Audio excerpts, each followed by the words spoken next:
오늘은 창세기 43장 1절에서 15절 본문으로 새 길을 여시는 하나님의 방법이라는 제목으로 말씀 나눕니다. 우리가 살아가다가 갑자기 어떤 우리의 환경이 바뀌게 되고 새로운 일을 맞이하게 되면 거기서 두려움과 스트레스가 따라오게 됩니다. 앞이 보이지를 않죠. 그러나 전혀 원치 않는 상황들, 그런 변화의 그런 어떤 환경들이 우리에게 조성될 때에 너무 혼자서 그걸 다 감당하려고 이건 또 어떻게 해야 되고 앞으로 일어나지 않은 일까지 다 걱정하면서 두려워하기보다는 믿음의 눈으로 큰 그림을 그려보고 우리가 하나님을 의지하면 두려움이 있는 미지의 세계로 우리는 발걸음을 용기를 내서 내디딜 수가 있게 되는 것입니다. 오늘 야곱의 가정에 변화의 바람이 불어왔습니다. 어떤 특별한 결단을 내려야만 하는 변화의 직면에 있는 것입니다. 그런데 인간이 내리기 싫고 인간이 참 주저할 수밖에 없는 이 변화의 중심에는 누가 계셨는가? 사실은 하나님이 주도하고 계셨습니다. 하나님이 계셨습니다. 이제 이 모든 식구들은 얼마 후에 이제 애굽으로 가야 합니다. 그래야 창세기 15장에서 하나님께서 아브라함에게 주신 약속의 말씀이 이루어지기 때문입니다. 횃불 언약을 담고 있는 15장에 보면은 하나님께서 그 쪼갠 그 재물 사이로 지나가시면서 횃불이 지나가면서 아브라함에게 내 후손들이 이제 이방의 객이 되어서 종이 되어서 400년을 종살이 하다가 거기서 연단을 받고 나오게 될 것이다. 그렇게 말씀하셨는데 그것을 통해서 이제 출애굽의 그런 역사들이 일어나게 되죠. 그래서 이제 하나님의 그런 계획하신 일들이 일어나기 위해서는 야곱의 족속들이 모두가 애굽으로 가야만 하는 것입니다. 그래서 이 모든 일들이 사실은 하나님의 철저한 계획과 섭리 가운데 이루어지고 있었다라는 것을 우리가 알게 되는 것입니다. 여러분들의 인생에도 그런 변화가 올 때가 있습니다.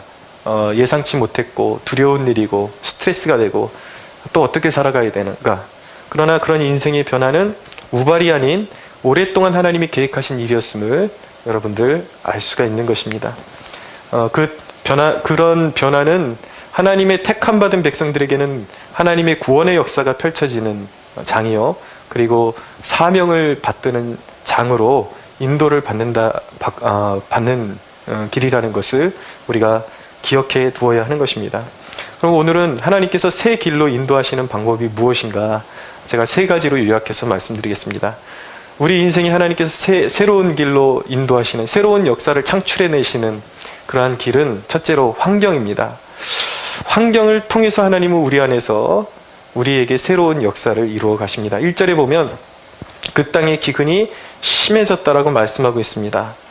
그리고 2절에 보면 그들이 애굽에서 가져온 곡식을 다 먹음에 라고 말씀하고 있습니다. 지금 혹독한 기근을 당하고 있는데 곡식이 다 떨어졌어요. 그러니까 이들에게 어떤 그런 삶의 변화에 그런 어떤 변화를 줄 수밖에 없는 어쩔 수 없는 상황이, 환경이 이들에게 닥쳐온 것입니다. 이 기근은 하나님의 부르심이었습니다. 사도행전 4장 26절에 보면 인류의 모든 족속을 한 혈통으로 만드사 온 땅에 살게 하시고 그들의 연대를 정하시고 거주의 경계를 정하셨으니 라는 말씀이 있습니다.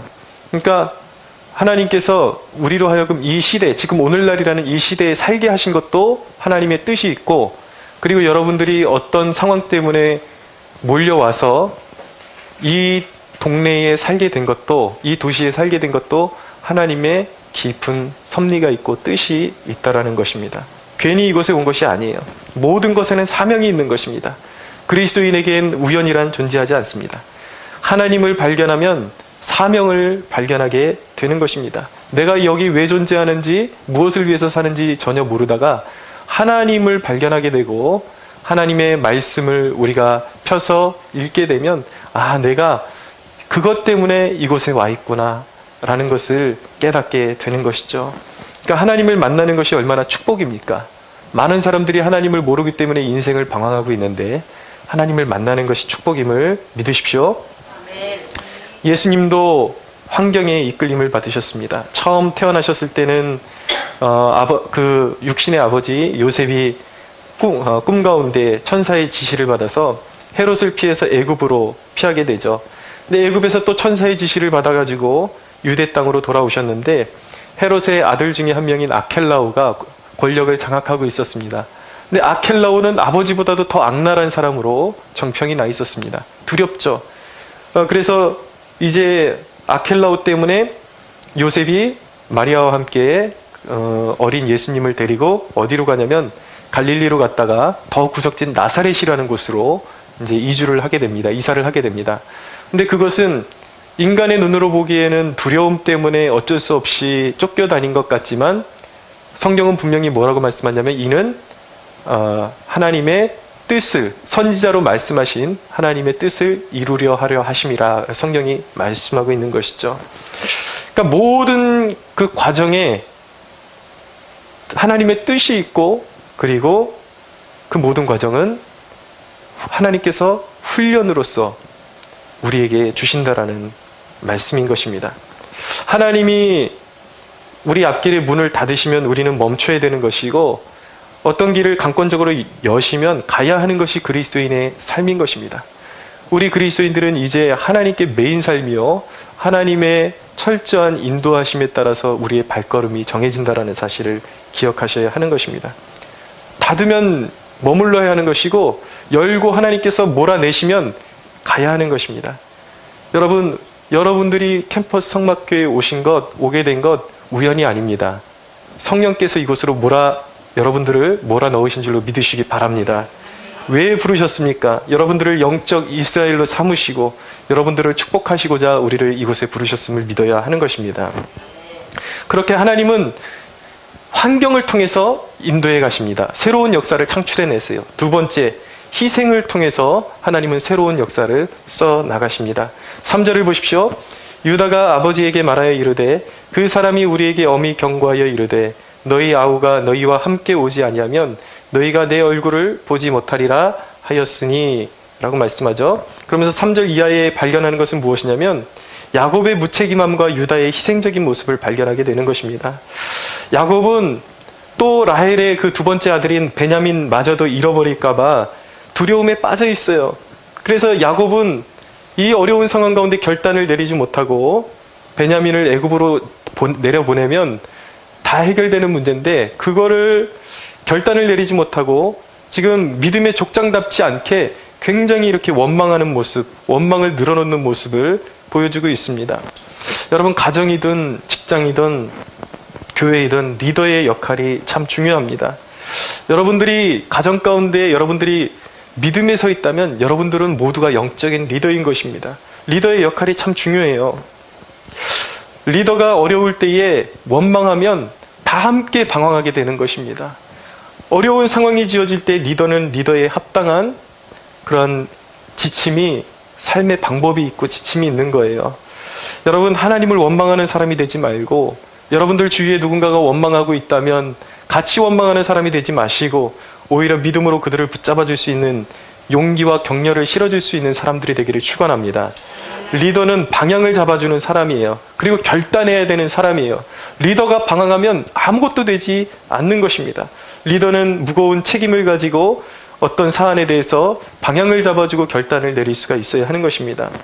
그렇게 이 야곱의 가정의 영적인 리더였던 야곱이 흔들리고 있을 때에 온 가정이 길을 잃어버릴 수도 있었지만 그래도 다행스럽게 유다라는 이 아들이 책임감을 가지고 있었습니다.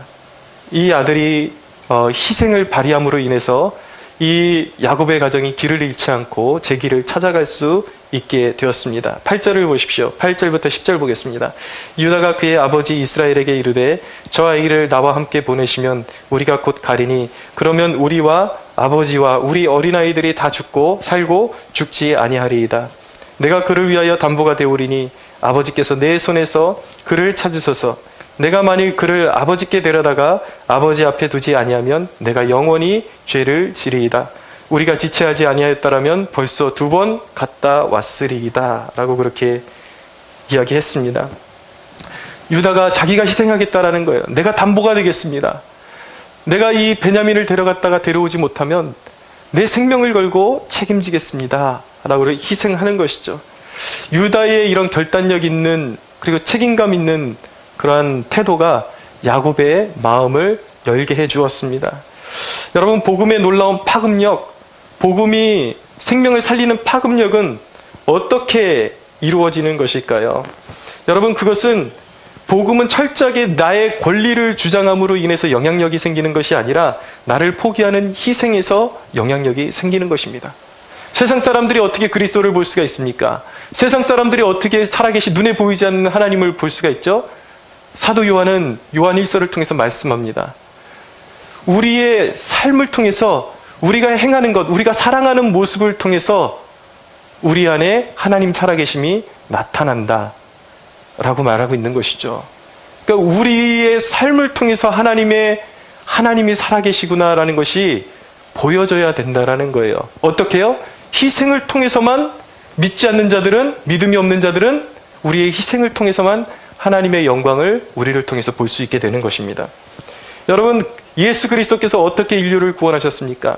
그리스도께서 십자가에 희생하심으로 말미암아 모든 인류의 죄의 짐을 스스로가 지심으로 말미암아 한 사람이 희생함으로, 한 분 그리스도께서 희생하심으로 수많은 사람들이 그 생명을 소유하게 된 것이죠. 모든 것은 미랄의 원리인 것입니다. 우리 그리스도인들이 죽지 아니하고 썩어지지 아니하면 교회에 소망이 없는 것입니다. 오늘날 교회가 힘을 잃는 이유는 무엇입니까? 희생을 잃어버렸기 때문이에요.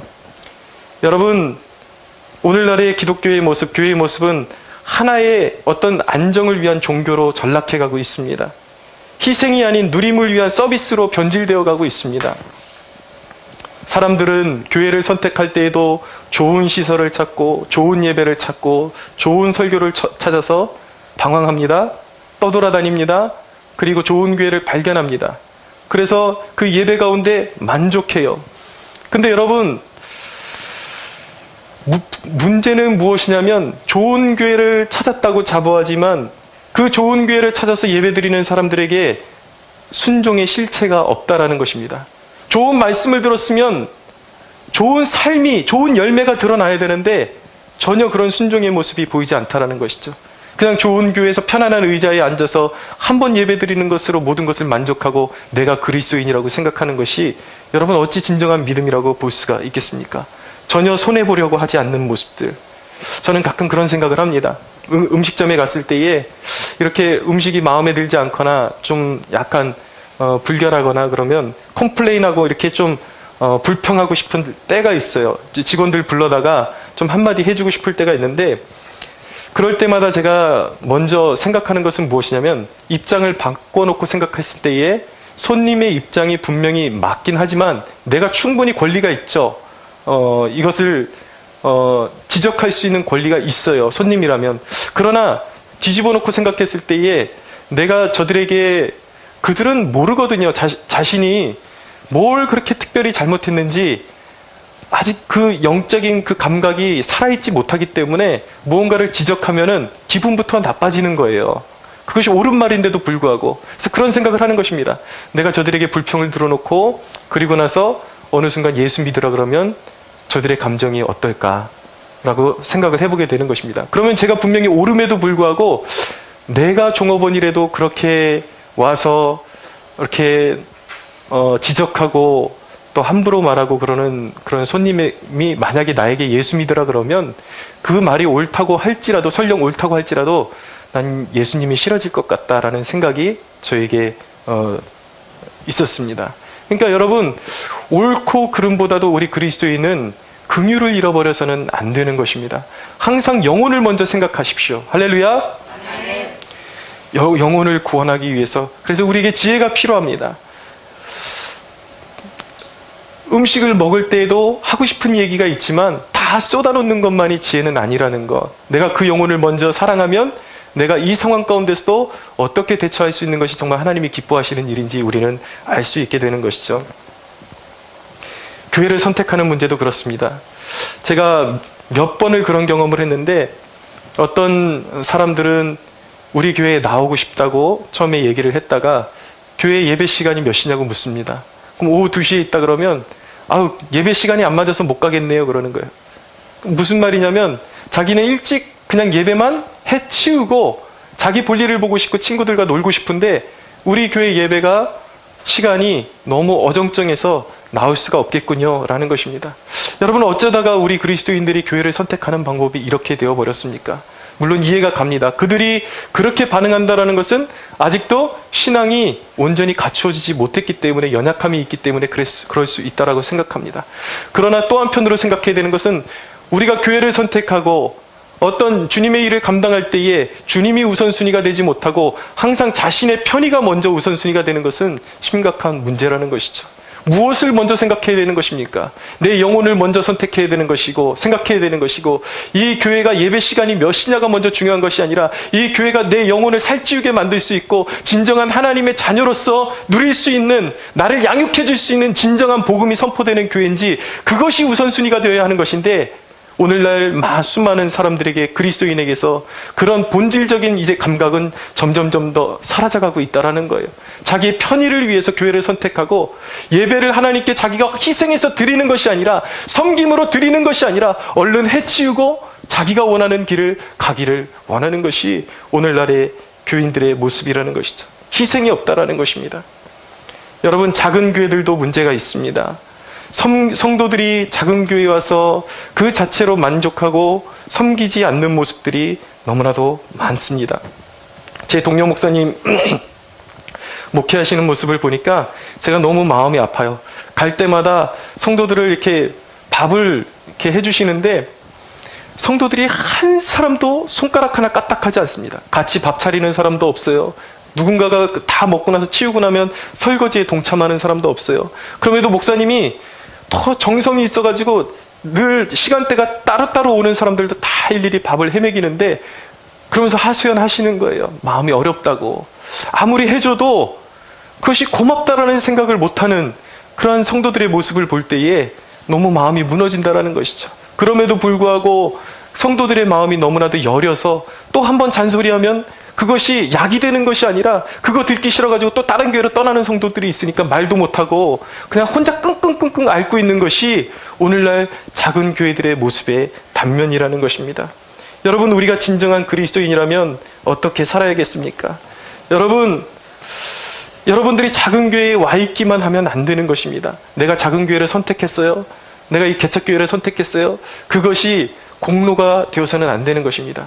여러분들이 정말 이 교회에 온 것이 보람이 있으려면 이 교회에 앉아있는 것이 목적이 아니라 이 교회에 심겨져야 하는 것입니다. 한 알의 밀알이 땅에 떨어져서 한 알 그대로 있으면 아무 역사도 일어나지 않고, 한 알의 밀알이 땅에 떨어져서 죽으면 많은 열매를 맺는다고 주님께서 말씀하고 계신 것입니다. 죽어야 하는 것입니다. 심겨져야 하는 것입니다. 할렐루야.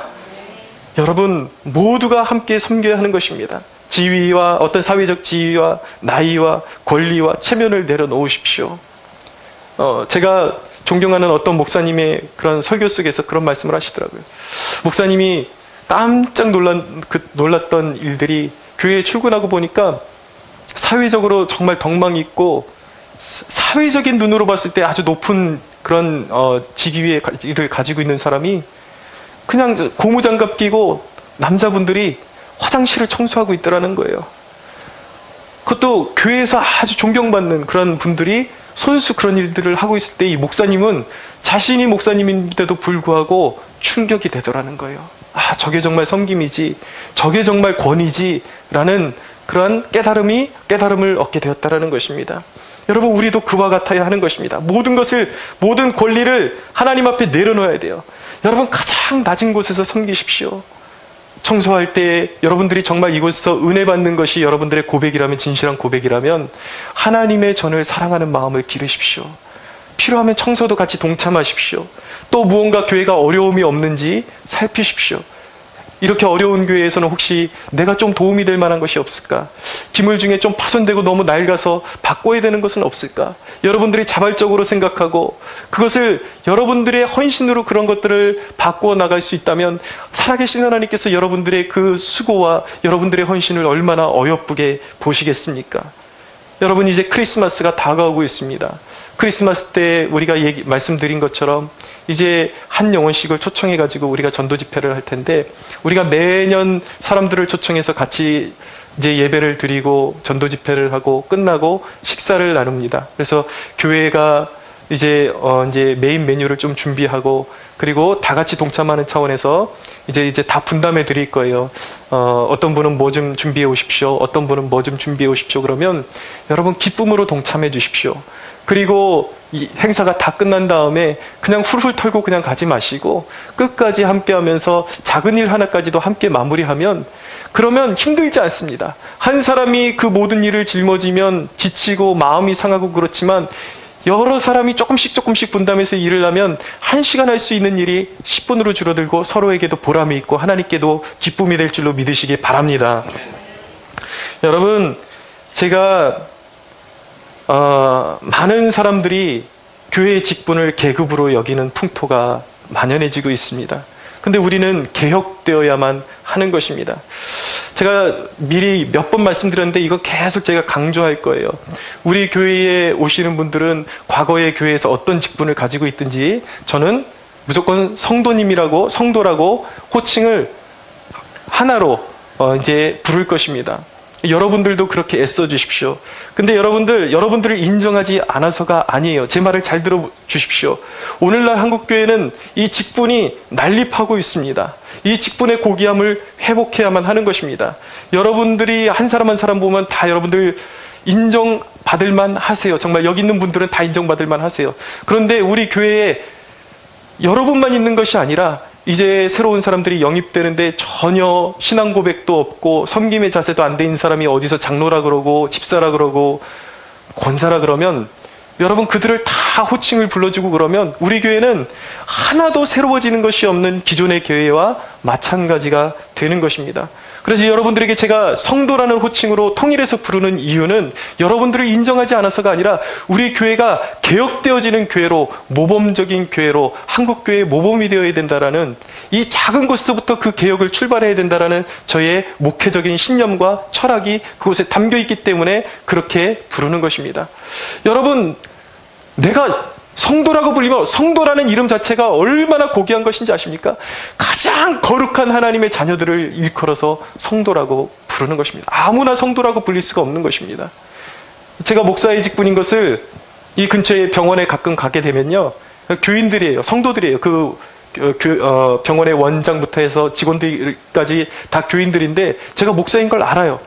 그런데 이 원장도 저를 진료하면서 한 번도 목사라고 불러주질 않습니다. 그냥 선생님, 이 선생님 이렇게 부르는데, 처음에는 왜 저렇게 부를까, 내 직업도 다 알고 또 교인이라 그러면서 그랬는데, 근데 제가 생각할수록 그게 기분 나쁜 일이 아니다. 제가 아무렇지도 않았어요. 그렇지, 요즘 말만 목사라 그러면서 얼마나 사회에 무리를 일으키고 목사답지 않은 목사들이 많은데, 저 사람들의 입장에서 아무나 목사라고 불러줄 수가 없겠지. 그러면서 오히려 드는 생각이 뭐냐면, 목사라는 직분을 가지고 내가 사람들에게 인정받으려고 하지 말고 내 삶과 언행을 통해서 저들이 존경이 우러나올 수 있도록 사는 것이 맞다. 그런 생각을 갖게 되는 것입니다.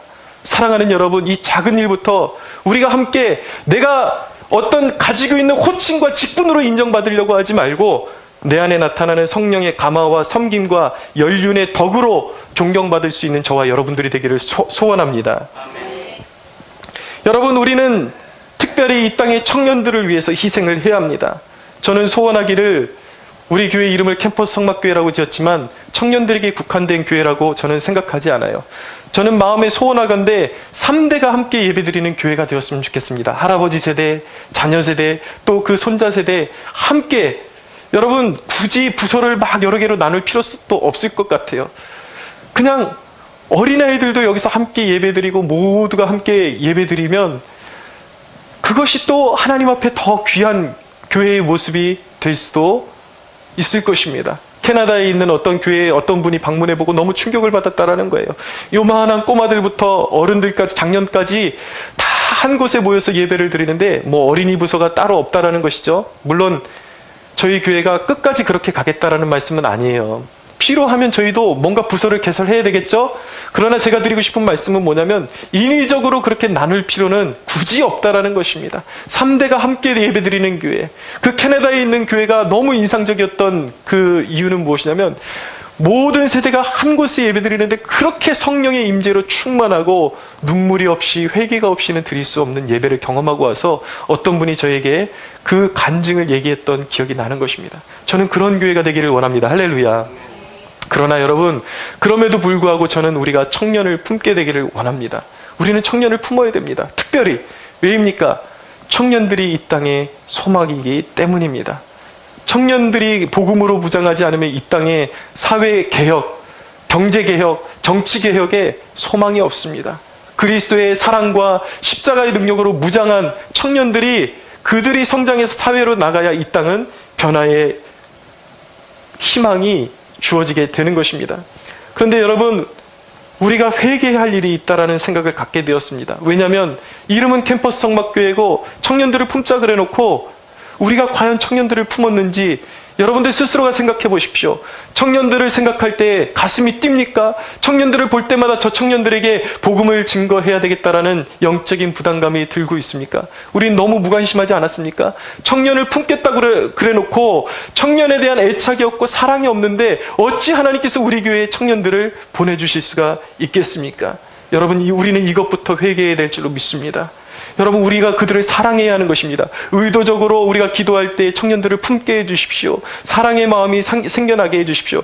우리가 청년들을 향한 애착이 생겨나고 그들을 위해서 기도하면 여러분들 주위에 하나님께서 청년들을 만나게 해주시고 붙여주실 줄로 믿습니다. 그럴 때 어떻게 해야 됩니까? 여러분들에게 하나님이 우연처럼 여러분들이 어떤 물건을 사러 가게 될 때에 청년들을 눈여겨보십시오. 하나님이 우연히 만나게 해주신 청년들이 있다면 그들을 사랑하십시오. 그리고 그냥 우연이라고 생각하지 마시고 그들에게 격려해 주시고 밥이라도 한 끼 사주시고 그것을 통해서 청년들에게 복음을 전할 수 있는 기회로 삼으시고 교회로 이끌어줄 수 있는 기회로 삼게 되기를 원합니다. 할렐루야. 아멘. 여러분, 갈라디아서 6장 2절은 말씀합니다. 너희가 짐을 서로 지라 그리하여 그리스도의 법을 성취하라 라고 말씀하고 있어요. 우리가 소중히 여기는 것들을 내려놓을 때 하나님께서는 새 일을 행하시는 것입니다. 우리가 기도의 짐을 서로 나눠지고 기도할 때 함께 모이고 섬김의 짐을 나누어질 때 성령의 새 역사는 시작될 것입니다. 책임지는 그리스도인이 많아질 때 이 나라는 더욱 밝아질 줄로 믿습니다. 할렐루야. 네. 세 번째로 하나님께서 새 일을 행하시는 방법은 결단입니다. 11절에서 12절을 보십시오. 함께 한번 읽어볼까요? 11절 12절 같이 읽겠습니다. 시작. 그들의 아버지 이스라엘이 그들에게 이르되 그러할진대 이렇게 하라. 너희는 이 땅의 아름다운 소산을 그릇에 담아가지고 내려가서 그 사람에게 예물로 드릴지니 곧 유향 조금과 꿀 조금과 향품과 몰약과 유향나무 열매와 감복숭아이니라. 너희 손에 갑절의 돈을 가지고 너희 자루아귀에 도로 넣어져 있던 그 돈을 다시 가지고 가라. 혹 잘못이 있었을까 두렵도다. 아멘.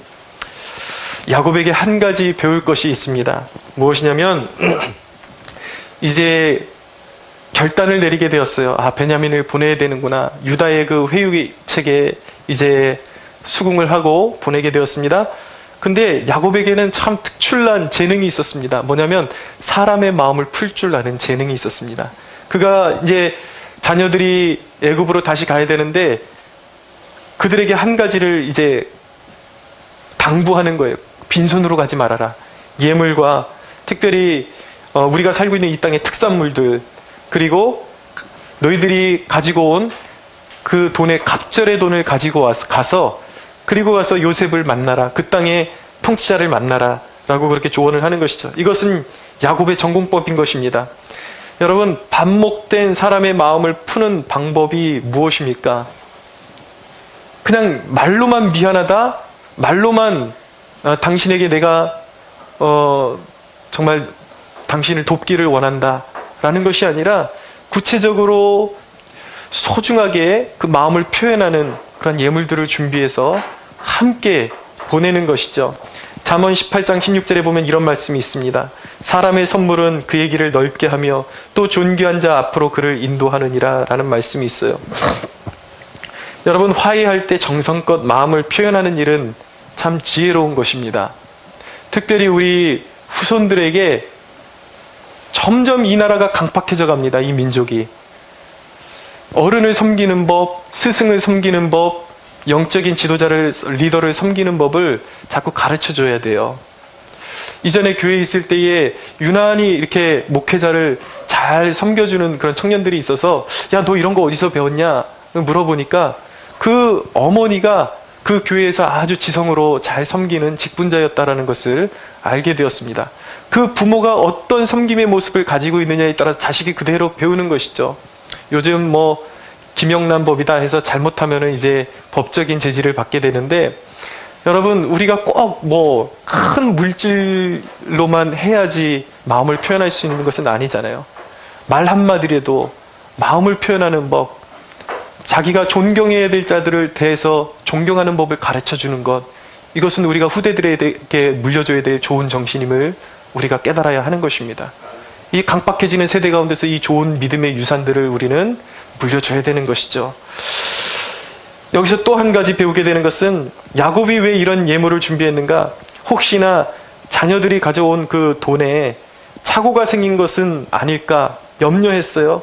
그래서 너희들이 물건을, 지난번에 곡식을 사올 때 돈을 지불했어야 되는데 그 돈들이 그대로 왔으니까 뭔가 너희들에게 착오가 생긴 것 같으니까 이것을 그냥 먹지 말고 갑절의 돈을 가져가서 너희들의 그 영적인 그 순결함을 증명하라는 것이죠. 책임을 다하라는 것이죠. 그래서 그냥 생긴 돈이라고 그냥 눈 감지 말고 갚으라는 것입니다. 채워 넣으라는 것입니다. 여기서 우리가 배워야 되는 것은 무엇입니까, 여러분? 우리 그리스도인들은 사회생활도 깨끗하게 해야 된다는 것입니다. 불의한 돈에 대해서, 여러분, 불의한 돈에 대해서 욕심을 부리지 마십시오. 여러분들이 챙겨야 할 돈이 아니면 거기에 대해서 욕심을 부리지 마십시오. 챙기지 마십시오. 거기서부터 사회개혁이 시작되는 것입니다. 우리가 선 땅에 불의한 재물을 우리의 손에 넣지 말고 정직하게 하나님께서 주신 것에 만족할 때에, 주신 것에 만족하고 주신 것으로 또 하나님께 감사의 표현을 드릴 때에, 하나님의 주권을 인정할 때에 우리의 삶에는 부족함이 없을 줄로 믿으시기 바랍니다. 야곱은 유다의 회유에 모든 것을 내려놓았습니다. 13절에서 15절 함께 한번 읽어볼까요? 13절에서 15절 시작. 내 아우도 데리고 떠나 다시 그 사람에게로 가라. 전능하신 하나님께서 그 사람 앞에서 너희에게 은혜를 베푸사 그 사람으로 너희 다른 형제와 베냐민을 돌려보내게 하시기를 원하노라. 내가 자식을 잃게 되면 이르리로다. 그 형제들이 예물을 마련하고 갑절의 돈을 자기들의 손에 가지고 베냐민을 데리고 애굽에 내려가서 요셉 앞에 서니라. 아멘.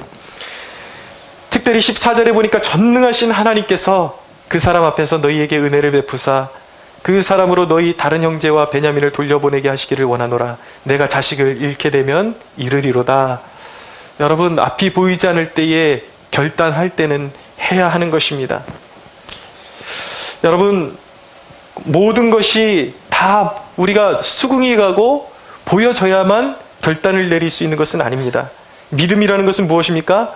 다 보이는 것을 믿고 따라가는 것이 믿음이 아니에요. 믿음은 히브리서 11장에 보면 믿음은 바라는 것들의 실상이요 보이지 않는 것들의 증거라고 말씀하고 있는 것입니다. 보이지 않지만 결단을 내려야 할 때는 결단을 내리고 믿음으로 발걸음을 내디뎌야 하는 것입니다. 그러면 거기서 하나님이 역사하시기 시작하는 것입니다. 두려움에 갇혀 있으면 안 되는 거예요. 결단하고 발을 내디뎌야 하는 것입니다. 여러분들이 인생을 살아가시면서 어떤 일을 두고 결정할 때에 알아두어야 될 세 가지 사항이 있습니다. 절대 이 세 가지를 통해서 여러분들이 인도함을 받을 수 있어야 돼요. 첫째는 뭐냐면 기도해야 된다라는 거예요. 성경은 분명히 말씀합니다. 하나님의 자녀들은 성령의 인도하심을 받는다라고 말씀하고 있습니다. 기도하십시오. 그러면 성령의 인도하심이 있습니다. 두 번째, 여러분들의 상황 가운데 어디론가 몰려가는 것 같은 상황을 잘 인식하십시오. 오늘 이 야곱의 가정에 정말 원치 않는데 어쩔 수 없이 애굽으로 몰려가는 그 사건이 지금 벌어지고 있는 거예요. 사람이 원치 않는 일이지만 여기 배후에 누가 있습니까? 하나님이 계신 것입니다. 여러분들의 상황 가운데 이거 생각지도 못한 일인데 왜 이런 일이 벌어질까? 잘 주시하세요. 그것을 두려워하지만 마시고 분명히 나의 삶 가운데 하나님이 이끌고 계시다라는 확신을 가지십시오.